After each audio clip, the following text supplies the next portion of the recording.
As I said in my roster prediction video, I don't think non-humanoids, which I will refer as monsters, will be part of the initial character selection. But why? And will they be added in future? Since we are going to be a bit technical, we need to explain a basic concept: the boxes.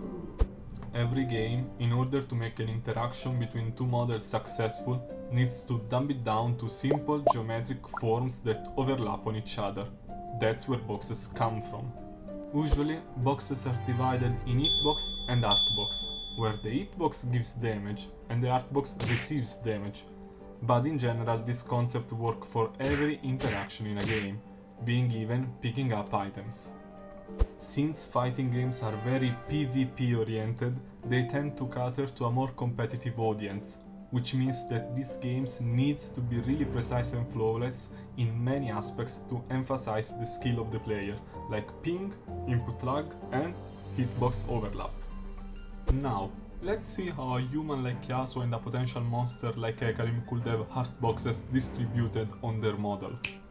As you can see, the weird shape of Hecarim makes his artbox a lot bigger and much easier to hit, giving Yasuo an unfair advantage on his hitbox. So, are monsters nerfed by heart boxes to the points of unplayability? Things are a bit more complicated. If we take Yasuo versus any Yordle, we can see that their heart boxes are much smaller, making them immune to every up-body hit. Things gets even more complicated if we think that a huge model of Hecarim could compensate his big heart box with a wide hitbox, making programming a monster a coding and balancing nightmare. So, is this it? Will monsters never come to 2x KO? I think there's still hope. Even if not many, League of Legends has quite a few different shaped monsters model. So, I think some of them that has less extreme shapes could make it into the game. Consider Rek'Sai, for example.